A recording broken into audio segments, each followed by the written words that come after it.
Yeah. So, welcome to everyone here. My name is Nivedita. I am an artist and I direct visual content at Brhat Cultural Creatives. I am interested in civilization, which is why I'm really, really excited to be here today. It's a pleasure to host this session. We have with us Mr. Sai Deepak. His work speaks for him. His first book, India That Is Bharat, Coloniality, Civilization, Constitution. It laid the foundation for us to understand European coloniality and its effect on our institutions and the way we look, our outlook as well. We are here to discuss his second book, which is also published by Bloomsbury. It's called India, Bharat, Pakistan, The Constitutional Journey of a Sandwiched Civilization. The book guides us through the major historical events of the early 20th century using the same lens. Welcome, Sai. Namaste. It's great to have you here.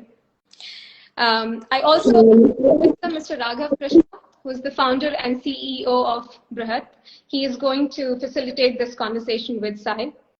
This is how we have structured this session. We'll have a conversation, half-an-hour conversation, which will be followed by question and answer session. These are curated questions which we have received from all of you.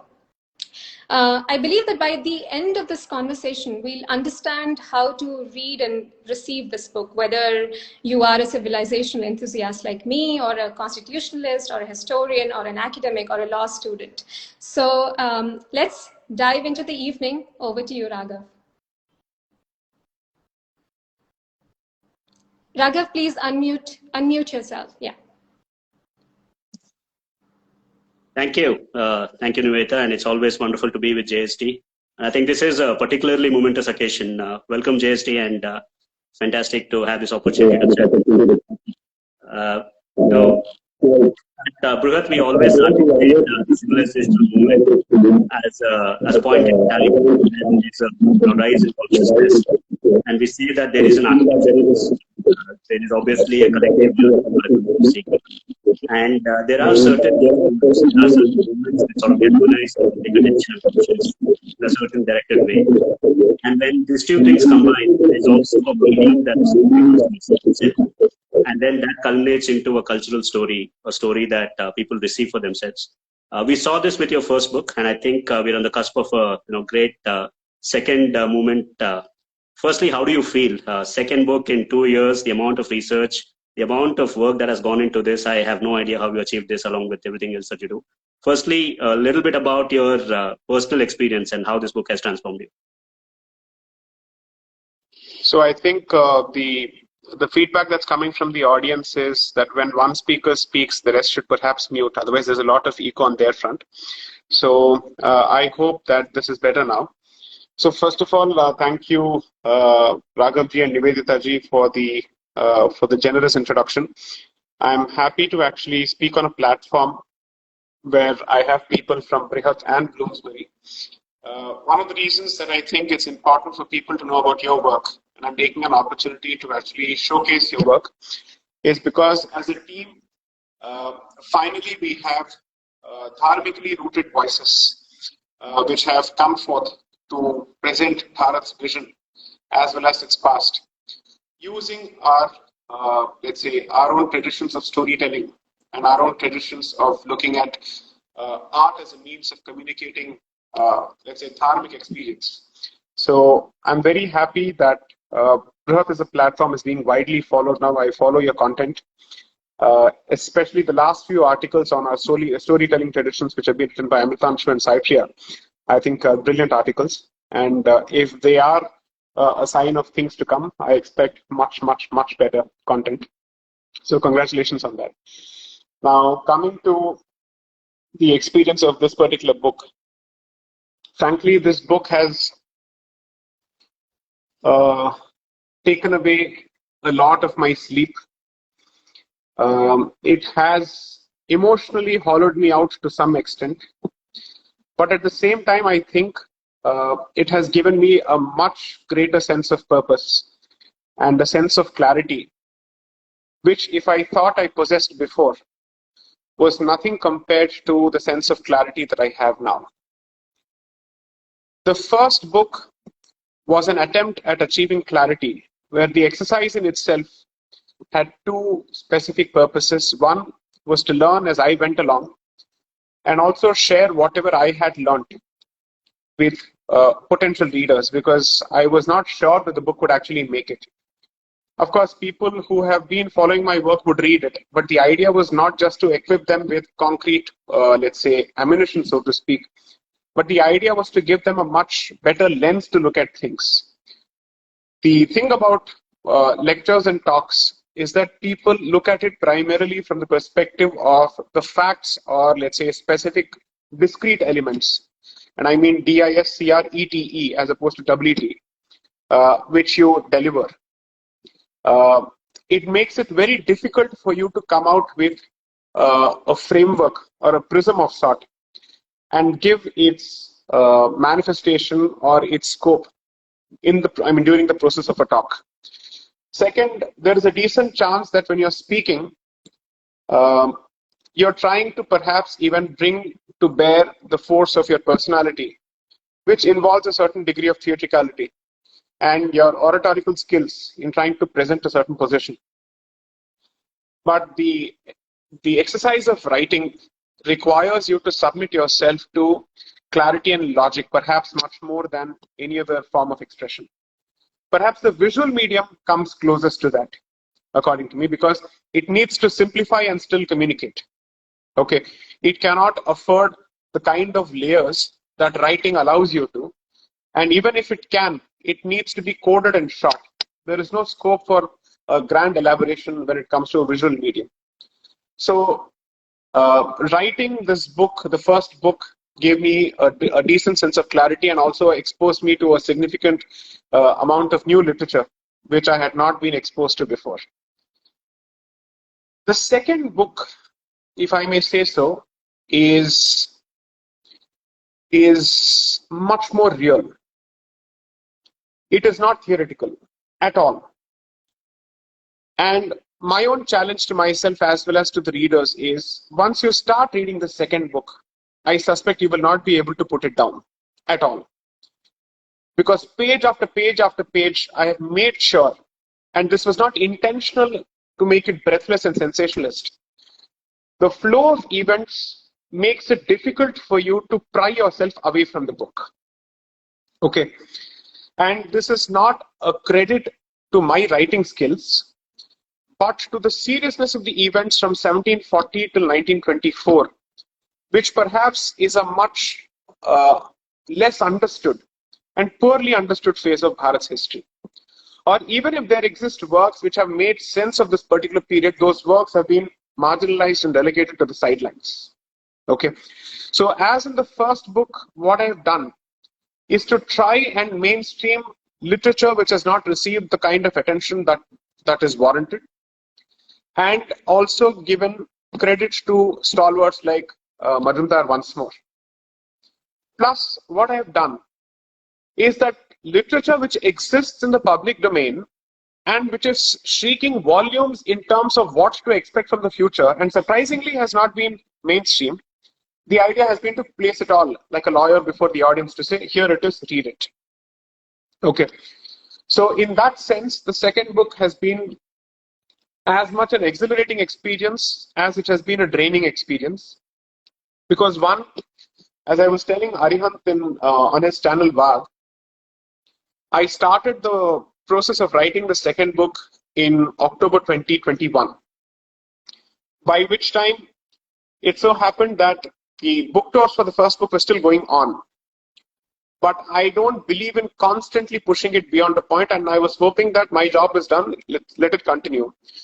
But my practice commitments coupled with the continuing book tour, and I think a certain sense of providential obstacle prevented me from writing the book beyond 1700 words. So for 2 months, from October to December or October to January, early January 2022, I'd barely written 1700 words, exactly 1764 words. That's it. And that was only the introduction. Okay. I was still struggling with the introduction because it was difficult for me to explain to myself how would I want to present the narrative after 1919. I didn't want it to be a simple linear narration of events. So I think with the course of events around us and a lot of things going on in my own headspace, out of the blue one day when I was getting ready for court, I suddenly realized that there was a much better way of presenting the second book, which is that it's important to explain the concept of Middle Eastern coloniality, which I touched upon to some extent in chapter 6 of the first book. Because almost 95% of the first book speaks of only European Christian coloniality. The concept of Middle Eastern coloniality was introduced, elaborated upon to some extent, and its comfortable bed partnership with Marxism was expounded to some extent. But what did it translate to? What was its tangible impact on Bharat's consciousness was not something that I had elaborated upon significantly. So I said, having touched upon the concept, you're doing injustice to this entire exercise when you're clearly moving towards the partition and you don't want to talk about Middle Eastern coloniality. Makes very little sense to not lay a theoretical framework for it. Okay. And also a practical framework. So as I read, I realized that I shouldn't be looking at only the 1800s or the 1900s, because most people end up looking at the roots of Pakistan only in, let's say, the late 1800s from the Aligarh movement and subsequently, when in fact Aligarh movement itself was the product of a larger movement. Okay. So what was that larger movement? What were its origins? Who were the progenitors of that particular, the sutradhars of that particular movement? What were its theological and ideological underpinnings and epistemological underpinnings? So I was looking at OET, however, in the context of Middle Eastern coloniality as opposed to European coloniality. And it made sense to me to treat 1740 as perhaps the cutoff period from where I start the second book, because you're looking at a situation after Delhi has been ransacked by Nadir Shah in 1739. The Mughal Empire has effectively become the Nautch girl of the Marathas, okay, where they were dancing to the tunes of the Marathas, happily so, okay, and they were expected to pay a hafta by the name of Chauth on a regular basis, and Marathas were ruling the roost, okay. Something comes in the way of the complete rise of the Marathas and the takeover of even, I would say, modern-day Afghanistan, which is the Battle of Panipat, okay, the third Battle of Panipat. So around that period, there is a massive movement, and it was neither underground nor was it silent. It was fairly vocal. It was fairly expressed. It was in writing. The dramatists personally were not beating around the bush. They were not speaking in hushed tones. It's not as if they were sending in coded messages. It's not as if they created an Indian Illuminati. Okay, they were very clear about what they were doing, and they were public about it. So from 1740, a certain thought process comes about. And the thought process is not unique to Bharat alone, because 1740 around that period also witnesses the gradual decline of the Ottoman Empire. Okay. And therefore, prominent Muslim intellectuals come about both in the Bharatiya subcontinent as well as in the Middle East, who effectively drove the discourse, which I would say continues to dominate the discourse of the Muslim community till date, of the subcontinent as well as the Middle East. Okay. And consequently, the rest of the world. Okay. So I wanted to do justice to that particular period, that particular thought process. And the idea was to systematically capture all of that. But since my focus is an examination on the Constitution, the idea was to see how much of this actually had a bearing, direct or indirect, on a constitutional thought, on a legal processes, on the concept of providing a separate electorate for Muslims in 1906 and 1909. How did the talk come about? So this confluence of each of these movements is what the book effectively captures. And therefore, it covers the timeline from 1740 to 1924. Thanks for that, Sri. I think it's a riveting read, like you said, and I can vouch for what you said, that once you start reading this, the visceral nature of what has transpired in those 200 years and how it has been almost by design concealed from us, and how history, the way we've received it, does not tell us the actual story that we ought to be told. I think that comes out very clearly. You touched upon these things, but just from a reader perspective, how do you think we should receive the big questions that you raise through this book? You speak about certain seminal events, obviously, right from the death of Aurangzeb or the decline of Mughal Empire to all the way up to 1924. But what are the key points in this story, and what do you want the readers to adopt as a stance when they approach your book? See, I think there is a certain tendency that I'm trying to act against. And the tendency is significantly created by social media, especially by those channels which feed on instant communication, whether it's Instagram or WhatsApp or Facebook or any of these channels. What they do is that they create a certain attention span, and which is short in nature. And to cater to that attention span, they limit themselves to the most superficial aspect possible. So therefore, you fixate on Aurangzeb and what he did. Of course, it's important. But the meta component of what he stood for, and whether he was an isolation in that thought process, did he have a predecessor and did he have a successor? These are questions that we are not pushed into asking. Okay. So the attempt of the first book and the second book has been to say, layer one is what meets the eye. Layer two is, let's say, what is subliminal. We are effectively looking at something under that further. Okay. So the idea was to force people to focus on these aspects. See, out of 100 people who read the book, let's assume you're looking at only 100 people. 70 people are bound to focus on facts. Only facts. Because that's what gives them uttejana. That's what gives them, oh, they did this to us. Okay. But that doesn't ever give you the solutions. You're never going to ask for solutions, or you'll never find yourself in a position to craft solutions based on facts. Because solutions require a theoretical approach. And therefore, the facts are meant to cater to the 70% of that audience. And I'm hoping that at least 30% of the readers focus on the theoretical aspects to be able to generate solutions. Because we as a generation have a responsibility to understand the problem and also formulate solutions. We do not have the luxury of passing on the solution creation process to the next generation. That is where we stand today. That is where the Bharati civilization stands today in terms of a crossroads. Okay. So a significant degree of the book. So what I've done is, by way of structuring the book, one, I think your listeners or your audience must know that this is at least 120 to 130 pages longer than the first book. You know this. 484 pages is the length of the first book. 632 pages is the length of the second book. The first book was approximately 140,000 words in length. And this is after 7 rounds of editing. The second book is about 265,000 words in length after 3 rounds of editing. That's all I needed, because by the time I started writing the second book, my clarity was much better in terms of structuring it.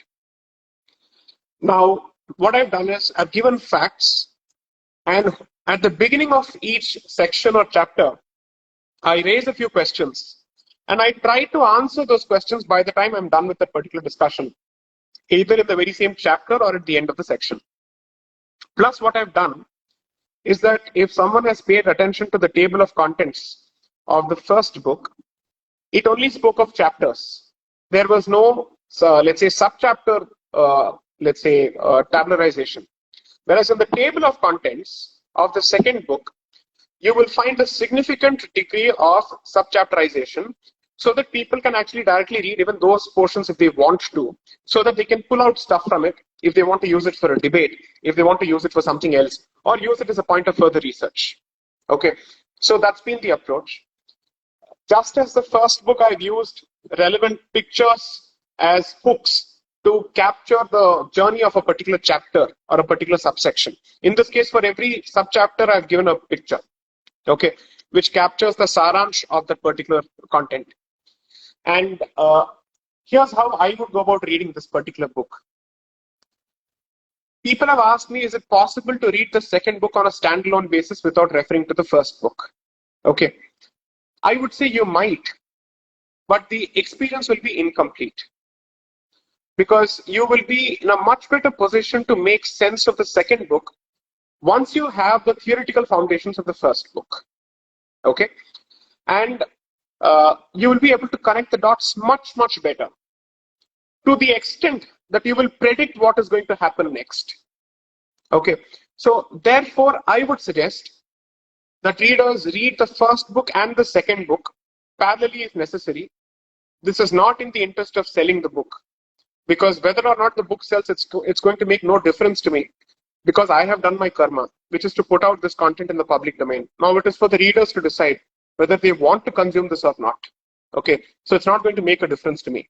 However, if they want to make this a meaningful experience, read the first book, at least read the first 2 sections of the first book, because the third section is largely about the constitution, but you need the political science basis and the theological basis to understand the second book better.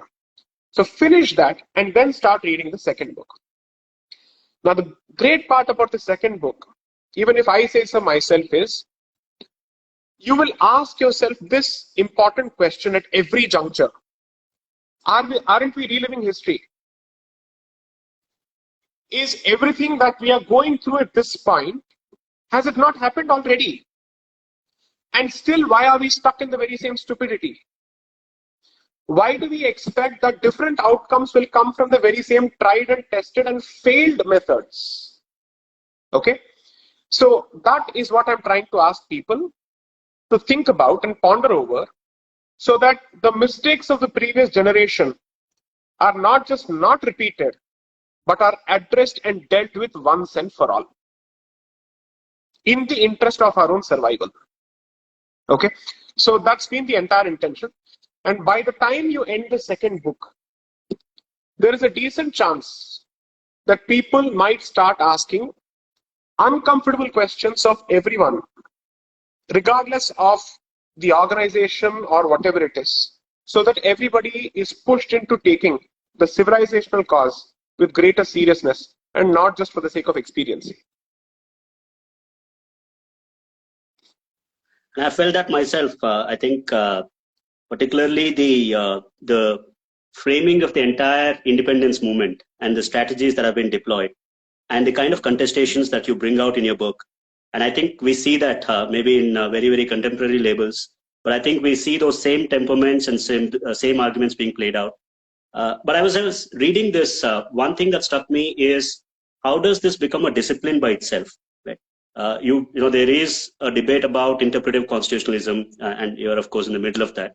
But nobody has raised the question about the worldview of the people who were in the Constituent Assembly debates.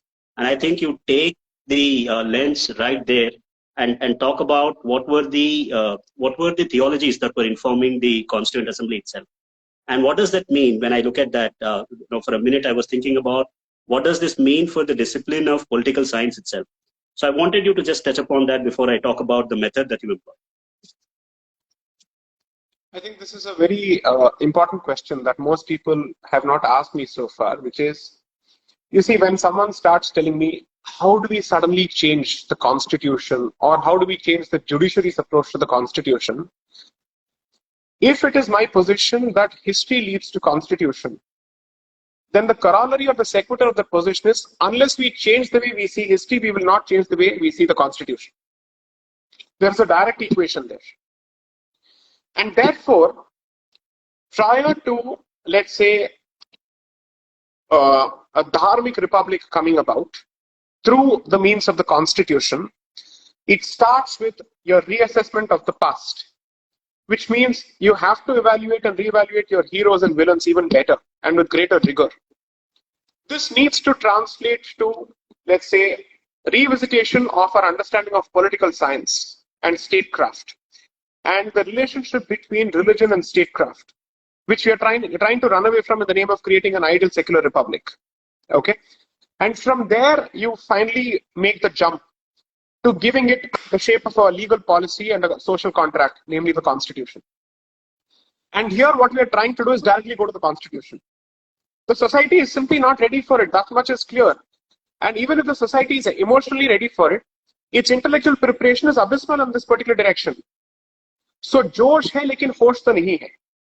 Okay, so the idea is to equip that particular emotion or that passion with as much reason as possible, so that they are in a much better position to articulate their expectations, and so that they don't succumb to the tyranny of small or soft or low expectations.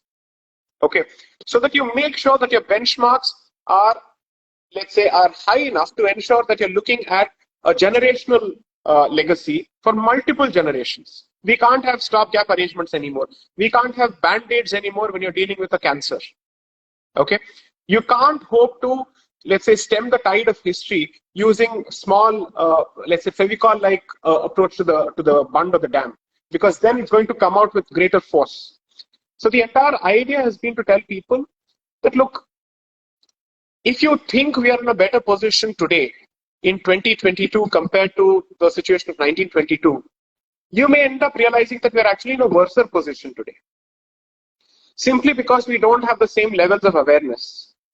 And the voices which are speaking for Bharat are being stifled not by any other group or community, but by Hindus in the first place. Okay? So the book is not meant to be a lesson to anybody else. The book is meant to be a conversation with the community, saying, before you point fingers at anybody else, could you please do us the courtesy and the let's say the charity of looking inwards. Okay, once you start doing it and you ask yourself a few hard questions, there's a decent chance that you may arrive at much better solutions. So I think there is a repetitive leitmotif, if I may use the phrase, in my approach, which is to constantly push the community to look inwards in terms of its own problems and its own shortcomings. I acknowledge that there are external challenges. I acknowledge that there are external threats.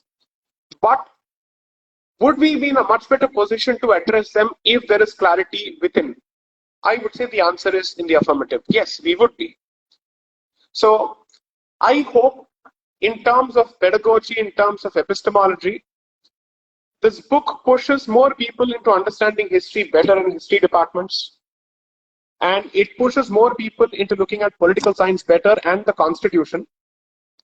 And which is why I've said in the first book that it is not my case that decoloniality is the panacea to all our ills. It's not the silver bullet for everything. Okay. But what decoloniality does is that it tries to unpack the layers under which you're buried. And hopefully we're looking at better solutions. If tomorrow we have a better solution than decoloniality, I still don't have a problem. But my point is, what is decoloniality all about? It requires you to acknowledge the impact of colonization and settler colonization on us and our consciousness. If colonization is a reality, the intention of the colonizer to convert you is a reality. How can you then run away from the intended reality, which is coloniality? And therefore, what else can be the solution other than decoloniality? Now, the answer doesn't effectively mean that you go back to the past or you seek comfort in the past. No, we are not saying that. In the first book, I have said as much, that you're looking at hybridity effectively for all practical purposes. That's not going to change. You're only hoping that the hybridity has a greater component of indigeneity as opposed to coloniality, which is to say, आप स्वराज्य हैं लेकिन आप स्वतंत्र हैं या नहीं, ये सवाल पूछना जरूरी है या आवश्यक है. और अगर आप अपने मूल्यों में, सिद्धांतों में स्वतंत्रता लाते हैं और आज के कंपैरिजन में थोड़ा ज्यादा लाते हैं, then you would have moved the significant distance of decoloniality.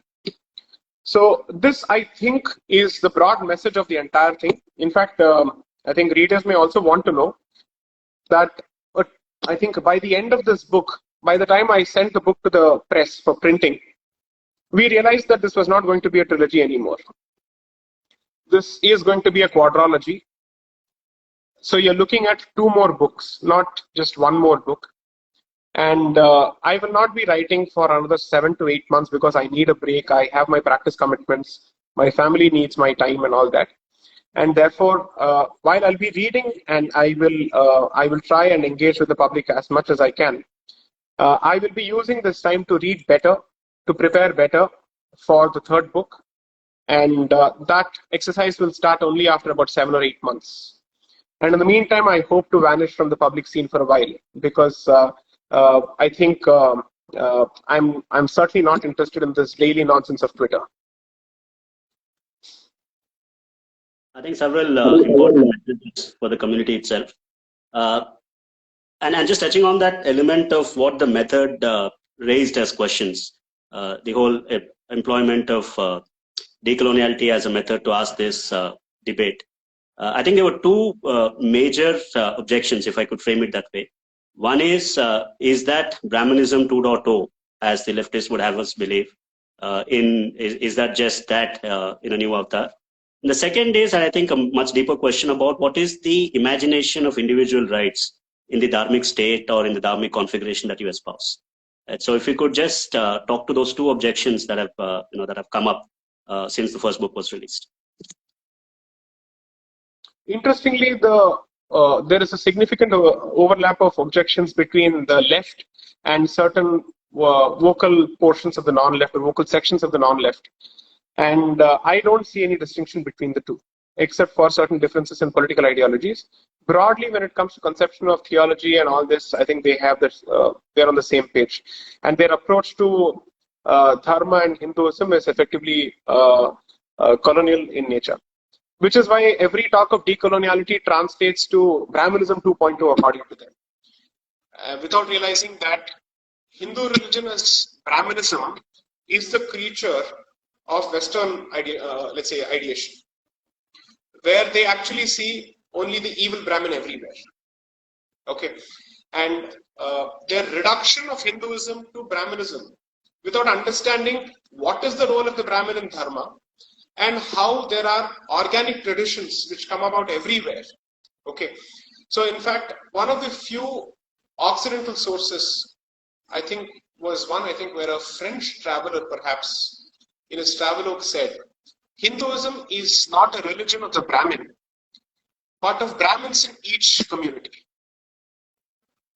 Which is to basically say you're looking at subject matter or knowledge experts in each tradition. Okay, so if Veda is seen as a spiritual tradition, it has a certain Brahmin. If sculpture is seen as a particular tradition, it has a certain head who is also seen as the Brahmin of that particular community in the sense that he is the authority when it comes to that particular subject. So this concept of dharma and its treatment of varna is perhaps the most sensitive, delicate, and grossly misunderstood aspect which needs to be addressed very, very seriously. Otherwise, we will have perhaps a Hindu Rashtra where everybody is bashing the Brahmin or Brahminism. Okay, I don't understand what kind of a Hindu Rashtra would that be. Then what is the difference between a Jesuit missionary and a jihadi and the so-called, let's say, ideologue, all of whom see only an evil in the Brahmin? In which case, what have you made of all the traditions that have come about, one way or the other, where, dare I say, the Brahmins have contributed? And dare I say, where, let's say, others have been elevated to a status much higher than the Brahmin in certain places. So, therefore, according to me, this reduction and reductionist approach of decoloniality to Brahmanism 2.0, I would say is perhaps the approach of someone who thinks he is part of dharma, but still looks at it from an outsider's perspective. Okay, and who has no skin in the game except for perhaps, let's say, what he thinks is cultural. Okay, beyond that, perhaps I don't think he or she has any skin in the game. So, which is why I think it's important to understand that decoloniality is not an attempt to bring back Varnashrama Dharma in all its glory. Let's assume that's my intention. Let's assume for a moment I accept that allegation. Realistically speaking, how is that going to happen? Okay, realistically speaking, how is that going to happen? Because at the end of the day, there is a concept of economics. There is a concept of the kind of economic model that we have adopted at this point of time, which plays a huge, huge role. Okay, Varna and its interactions with the industrial age have been so poorly understood that I think that is at least 50% of the reason for our misunderstanding of the Varnashrama Dharma. Okay, and how we constantly blame the Varnashrama Dharma for everything. More than anything else, when you bash Varnashrama Dharma without understanding its centrality to Dharma, then I must say you have not understood Dharma at all. At all. There is not a single shloka. For instance, if you look at Lalita Sahasranamam or Vishnu Sahasranamam for that matter, the Varnashrama Dharma is a part of let's say, of the chanting. By the time you're done with the Vishnu Sahasranamam, it effectively says, let's hope that the Brahmin is blessed with knowledge. Let's hope that the Kshatriya is blessed with strength. Let's hope that the Vaishya is blessed with wealth. And let's hope that the Shudra is blessed with peace and happiness and harmony. That's how the Vishnu Sahasranamam ends. Similarly, when you're reading the Lalita Sahasranamam, there are portions which effectively extol the Varnashrama Dharma. So if you're going to say that let's do away with it altogether, people have been trying to do away with it for more than 2000 years now, okay, in different forms. I don't see too much of success here. If anything, it has only been entrenched further, okay? And you can't speak of abolition of caste or jati on the one hand and continue with caste-based reservations and birth-based reservations on the other hand.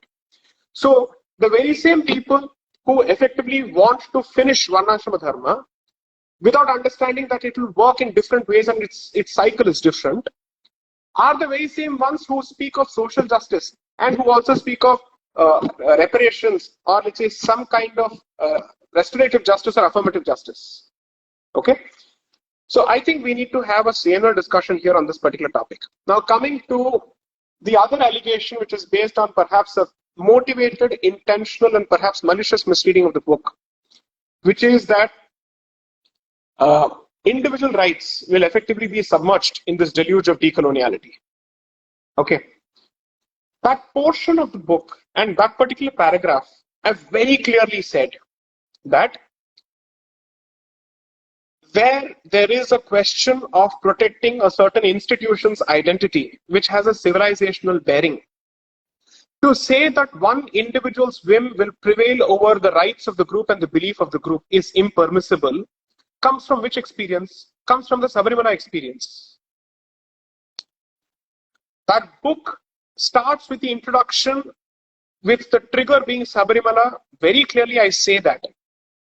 And therefore, I would ask myself, what have you made of the book once the author expresses his motivations for the writing of the book in the introduction?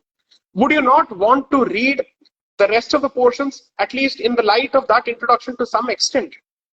When I clearly say, I am having to go through the pain of explaining the validity of Bharatiya Sampradayas before the Indian Supreme Court, okay, on the anvils of an Abrahamic colonial essential religious practices test, where you celebrate the rights of an individual to the detriment of centuries of traditions, and the only example you seem to come forth with is, what is your position going to be with respect to untouchability? What is your position going to be with respect to entry of people into temple? Before, let's say, the constitution was birthed, all these questions were already addressed by the community. So therefore, are you blind to these developments where the community has given its own solutions before the constitution was given birth to? In which case, will you not put faith in the fact that the community is capable of recognizing both its glorious aspects, perhaps also those aspects which need to be jettisoned? This is where I believe that certain sections of the non-left have effectively, I say, lock, stock and barrel, bought the literature of the left and the allegations of the left when it comes to Hindu Dharma. And therefore, there is a very deliberate attempt, and now I have to use the language here, very deliberate attempt to misrepresent the book and its contents. I have been giving this particular section the benefit of the doubt for over 1 year now. Okay, or at least since July, ever since the concept of decoloniality was introduced, I already saw that quite a few feathers were ruffled. And I've tried to give this section the benefit of the doubt, but I don't think that holds good anymore. So I have to come to the conclusion, I'm constrained to come to the conclusion that something else is afoot here. The intentions are not as innocent as they seem. I don't wish to accept that this has been a bona fide criticism anymore. There seems to be much more to it than meets the eye. Thank you. I think your call for reason, your call for more important than anything else. Sorry. To answer the question in a more positive sense, letting aside or keeping aside the criticism of the book. One, I think every book needs to be criticized. And I'm not saying that my book is above criticism. So this is not a call for gagging of any kind of criticism. I'm saying at least understand the book for what it is and then you criticize it, as opposed to projecting your preconceived notions of the author on the book. Okay, I have presented a certain content. Read that content. At least look at the language of the content and then see whether it makes sense or not. Now let's address the elephant in the room, which is, will individual rights and gender rights or female rights be completely submerged in this quest for decoloniality? So if that is your position, are you effectively saying that the individual and the women had no rights in pre-colonial Hindu Bharat? Is that your understanding of it? Why? Because you think that Manusmriti is what was governing the entire of this country, in which case, one, are you right in assuming that Manusmriti was the basis for statecraft in Bharat? And two, have you understood Manusmriti right? Both these questions will have to be asked. Okay? My entire position is this. The concept of individual rights, the concept of confederacy, the concept of samavad, if according to you have all come from Bharat, it is equally hypocritical on your part to assume that a decolonial Bharat would translate to a communist Bharat where the individual has no rights. So you're saying that a decolonial Hindu Bharat would be the same as communist China or communist Russia. What is your understanding of Bharat's history then? That's a question that I have to ask. So, regardless of what any other jurisdiction says on this particular subject, there are certain instances where the individual's right will prevail over the community's right. And there are certain instances where the individual's right will have to give way to the community's right. And if one were to look at that particular portion of the book, I have caveated it by very clearly saying that where there are central civilizational questions involved, then individual rights will need to give way to communities' rights. So let's see what these practical examples would be. Someone says that he has the right to convert out of Hinduism to any other dharma. I agree, if they want to, yes. That freedom of conscience cannot be deprived. There the individual's choice will prevail over the community's interest in protecting its demography. But if someone says, I want to effectively run an NGO which takes money from outside to propagate a particular philosophy and also to ensure that I constantly spew venom on the local philosophy, then his right will have to give way to my rights as the native community. Second, if someone says, as far as, let's say, Tirupati is concerned, it may be a Vaishnavite temple, I will go there and I will perform all the Shaivite rituals because my rights have to prevail there. Would that be fair? Okay, let's go to the transgender question. If a woman or a man were to say that the paddhatis of, let's say, so-called standard conventional temples must effectively be imposed even on those temples which have been dedicated to the Tritiya Prakriti, would that be fair? Let's look at that question. In the Sabarimala case, both the individuals effectively said their right, despite their lack of belief in the temple as well as the deity and the sampradaya, must prevail over the rights of everybody else. In such a situation, can the individual's right prevail over the group's right? Would that be fair? These are the examples which have effectively driven the discourse in the book. It's not to say that let's stifle and gag every individual right possible and let's have a communist Hindu Bharat. That's never been the position. This is exactly why my earlier point was there is a deliberate misreading of it and a malicious reading of it to create a red herring out of a very clearly stated position. And therefore, I believe that if somebody wants to engage with honesty, civility gaya tel lene, at least with honesty, they must do justice to the express language of the book as well as the overall reading of the book.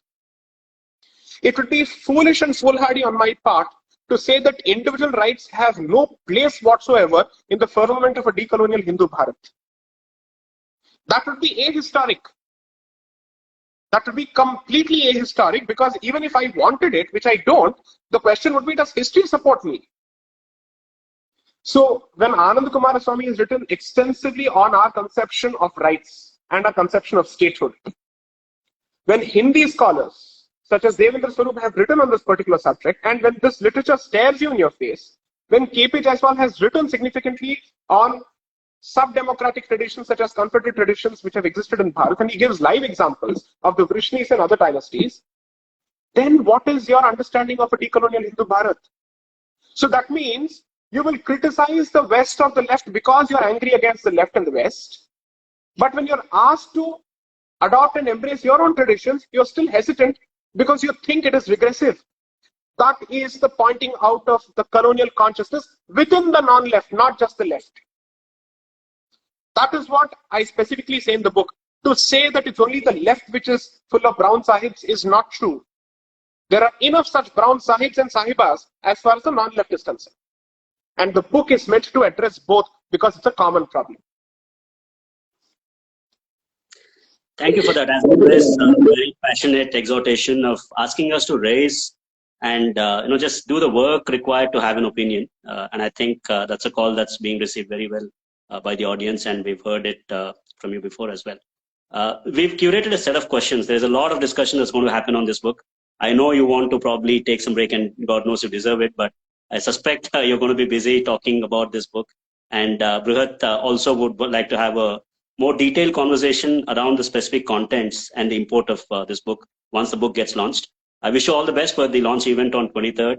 Thank you for always being a passionate firekeeper, as we call at Brhat. And I'd like Nivedita just ask a few questions that we've curated in the last couple of days.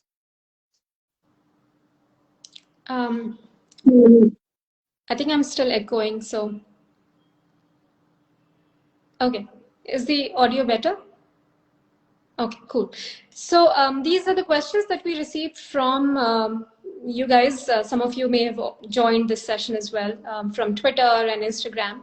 So this is the first question, and I think this is something that I would have asked you myself. It's really well framed. The gentleman's name is Anand R. Raghavan. He asks, civilizational consciousness informs our inner world. Constitutional structures shape our external world.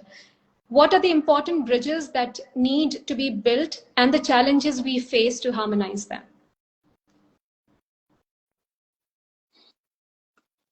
The bridge between the individual and the constitution is the collective. Okay. So it's the frame of reference or the scale of reference. Okay. So one is, let's say, civilizational consciousness has a direct bearing, and we hope that it reflects the individual consciousness.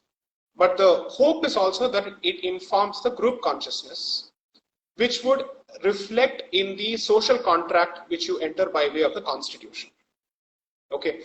And therefore, from the perspective of building bridges, as far as the dharmic society is concerned, I'm sure Raghavji is much better qualified to answer this question. We effectively look at two units, both the individual as well as the group of individuals.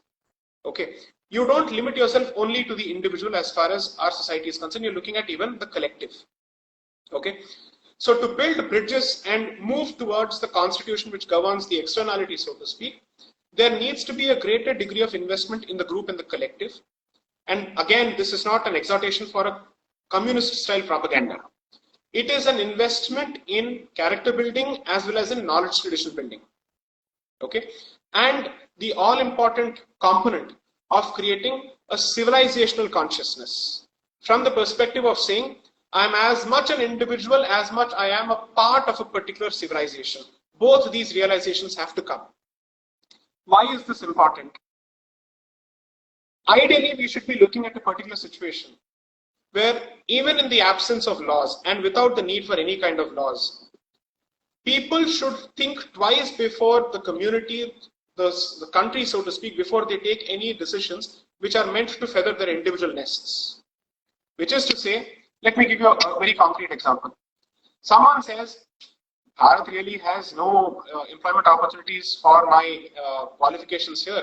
I have done my, let's say, master's in data, let's say, analytics from Carnegie Mellon, which is the world's best course as far as this specialization is concerned. And the best place for my qualifications is California. So let me run away there. Okay. And I'll go there and I will practice Hinduism, because you see, Hinduism is global. So what stops me from practicing Hinduism wherever I go? Okay. That would be a very selfish justification for having left the motherland. The other way of looking at it is to say, okay, if the atmospherics in this country are not conducive for retention of talent, of let's say high-end talent, how do I go, learn, come back and create that atmosphere here? Okay, that would mean that you're looking at it not just from the application at a very personal level, you're also looking at it from a duty perspective as far as your obligations to your community are concerned. Because when you look at civilizational consciousness from a private perspective, you're largely going to look at it from a rights perspective. But when you look at it from a collective perspective, there will also be a duty consciousness, where you say that after having feathered my nest, do I have the intention and the bandwidth to be able to serve the society? That is significantly the reason that if you look at the old Indian business models and business houses, whether it's the Birlas or anybody else, a significant portion of their money would go back to the community, such as the establishment of BITS Pilani or other institutions, without anybody having to tell them, because they saw earning and generation of wealth as much a part of their duty as much as it was to give it back to the society, from temples to institutions. So this is the application of civilizational consciousness at the individual level as well as at the societal level. The so-called Banya who's constantly bashed in this country, they have done a lot, because the Banya traditions of this country have been significantly responsible for a lot of charitable organizations. We do not give credit to those organizations at all. That's the worst part of it. So it's important for us to recognize how much they have done, okay, to keep these traditions alive. It's easy to blame them as mercantile and so on and so forth. But at a time when the colonizing power was entrenched in this country and they were busy creating a field of commerce for Europeans, how much of Bharat's, let's say, indigenous resources was used for Bharat's development by the Banyas of this country, by the Vaishyas of this country? You need a case study on that. And how they have survived the onslaught of Western globalization is a fantastic case study.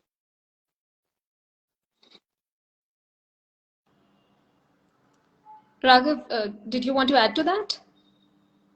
No, I was just going to say that we probably have time for two more questions, JST, if you're okay. I don't mind taking 3 more questions because I'm sure the audience wants its questions asked. So 3 more for sure. Okay. All right. We have let's take 4 more questions and we'll close it with 4 questions and totally 5. All right. Yeah. Okay. So the next question is, how do you see the future of India as political parties are using secularism as a tool for pseudo-cultural homogenization? This question is from Manish Chaudhary. I think anybody who is doing that is being myopic, both from an electoral perspective and, needless to say, from a civilizational perspective, because you're investing in the short term and creating troubles for yourself in the long run.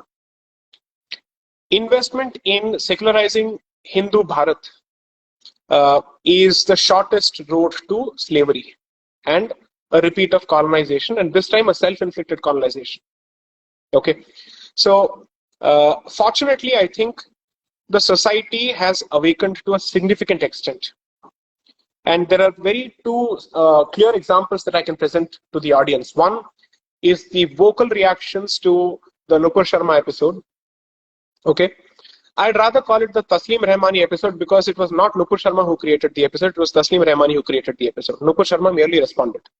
Okay, so I don't see the point in bad-mouthing the good name of that respectable lady. Okay.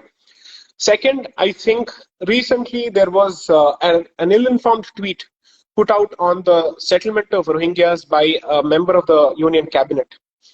And the kind of reactions that it generated within a matter of half an hour, even 1 hour for that matter, forced the government to come out with a clarification. Whether that was a clarification or a correction or a change of position, only they know. But this tells us that the society is not going to put up with this nonsense anymore, because we know that our survival is at stake. And Hindu survival and civilizational existence is much more important than paying homage to that European import, that garbage called secularism. Absolutely. The next question is from Amey Kulkarni. Do you completely put the blame on Jinnah for the execution of the two-nation theory, which led to Pakistan. What do you think is the future of Islam in the next? I think Jinnah was merely a contemporary torchbearer of a mindset that has existed all along. Jinnah is the culmination of it. Jinnah represented its halfway goal. The goal is not yet complete.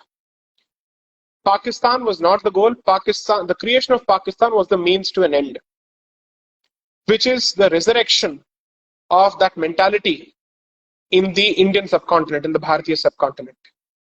Pakistan was established as the contemporary Medina, if one were to read Venkat Dhulipala's work on this particular subject. So it's very, very clear on that. So Jinnah represents, let's say, a particular point in a long chain of successors of that particular intellectual tradition. I would call it intellectual tradition because the kind of work that has gone into the creation of Pakistan is unbelievable. That's exactly what I'm trying to show in the second book. Okay? Don't underestimate this Pakistani mindset. Its ability to organize and reinvent itself is astounding. There is a lot to learn from that. Okay? Now, the second thing is, Jinnah and his success was made possible by secular Hindus. The success of Jinnah is at least 40% attributable to the existence of secular Hindus even before the introduction of the Samvidhan. That is where the problem lies. And that is exactly the analysis that the second book undertakes.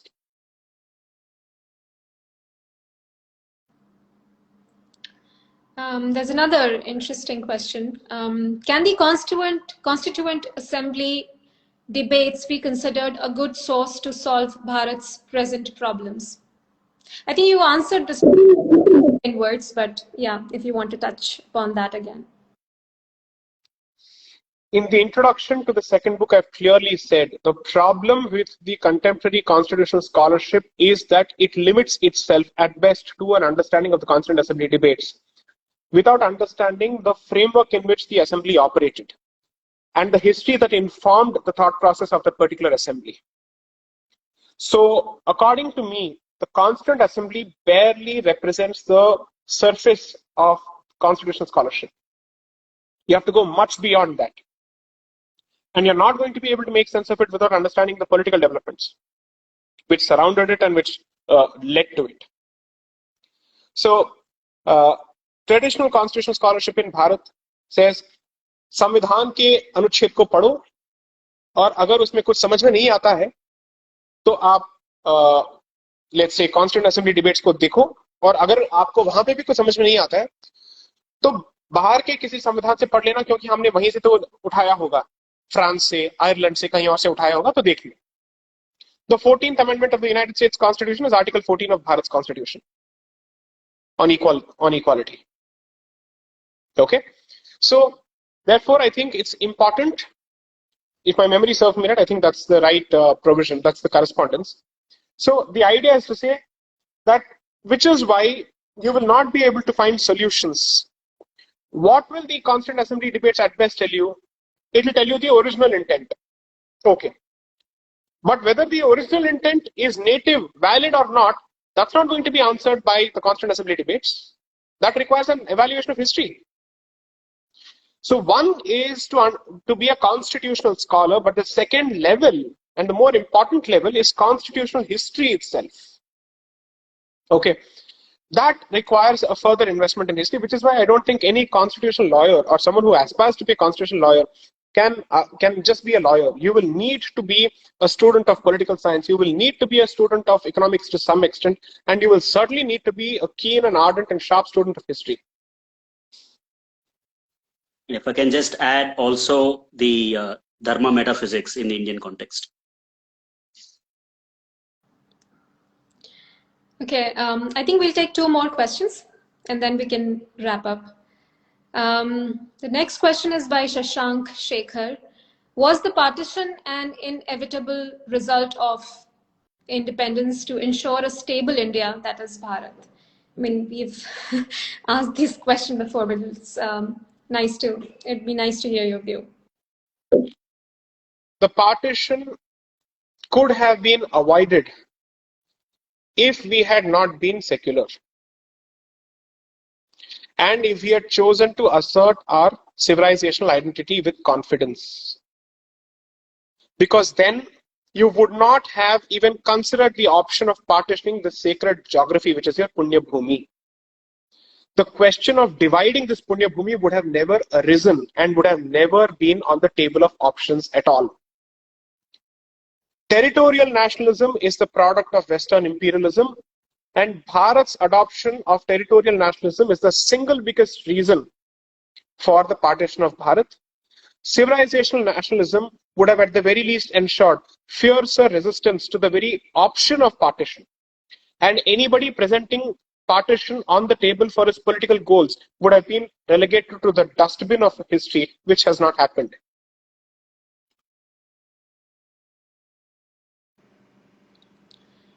The final question for the evening. Can a parallelism be drawn between Bharat's old detrimental agents and the present day agents, if any? Read the book. That's all I will say. Before we wrap up for the day, I just have a couple of announcements to make so that the viewers have a clear picture of the schedule ahead. So the launch of the book is on the 23rd of August at 6 p.m. at the Constitution Club of India. The maximum seating is 300, which can be pushed to about 325, 340 if possible. But even then, that's going to be a bit of a crowd to handle. And since entry is open to everyone, those who wish to attend, I would request them to come to the venue and reach the venue by latest by 5:30, preferably at 5 o'clock. It becomes easier to manage the crowd. About 25,000 copies will be printed in the first run of the book. Usually, the first run of a book is printed to the tune of about 5,000 to 10,000 copies, 25,000 this time, considering the captive audience that the first book has already created. After that, so out of those 25,000 copies, about 1,000 copies are signed already. About 300 to 400 will be made available for purchase at the venue on the day of launch. The rest will be used for events in Delhi for students in Delhi. In DU on September 3rd, which is a Saturday, will be the first major student event, which is being organized by the students of Delhi. Then there will be another event for the students in NCR, I think on the 17th of September, which too is a Saturday. That still is in the works. As far as the book signing and tour schedule is concerned, on the August 27th and 28th, which is a Saturday and Sunday, there will be book signings across stores in NCR, Delhi and Gurgaon predominantly. The outstation tour begins on the 10th of September. So 10th and 11th will be two events, book signing and a book discussion event in Bangalore. On the 24th will be the event in Pune, September 24th. September 25th is the event in Mumbai.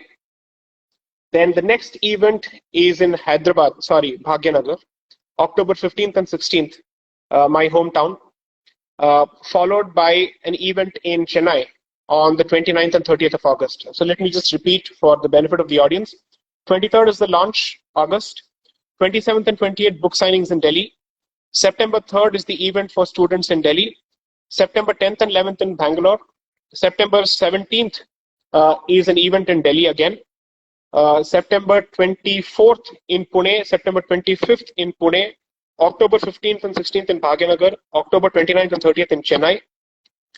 After that, there are about 5 more cities, Indore, Kolkata, Bhubaneswar, Lucknow. They are still being worked out. But these 5 cities have been finalized and the arrangements are already being made. Rest assured, there will be signed copies available in each of these cities. Apart from the bookstores, please make sure that you support brick and mortar bookstores as well, because they've suffered a lot significantly during the course of the pandemic. It's important that we patronize these institutions as much as possible. I don't think it's enough to depend on one particular portal or one particular channel. So let's support these bookstores as well. The list of bookstores where the books will be made available will also be released shortly. So my hope is that you benefit from the book. Whether you wish to benefit from the book or not, I leave it to your choice. Raghav, would you want to say something? I will then wrap up. I just want to say thank you. As I was reading this book, I was wondering about the courage it takes to write something like this and to have to be an equal opportunity offender for the sake of truth. And as they say, where there is dharma, there is victory. We wish victory for you. We wish victory for the civilization. And we look forward to having many more conversations about this book. Thank you. Jai Shri Ram. Jai Shri Ram. Sai, it's always like, if I can talk like an artist, the rasa that I feel is of Veer Rasa. It's always amazing to listen to you. For the benefit of the audience who joined late, I think we have, Sai has said that there might be 2 more books so not just a trilogy, but a quadrology.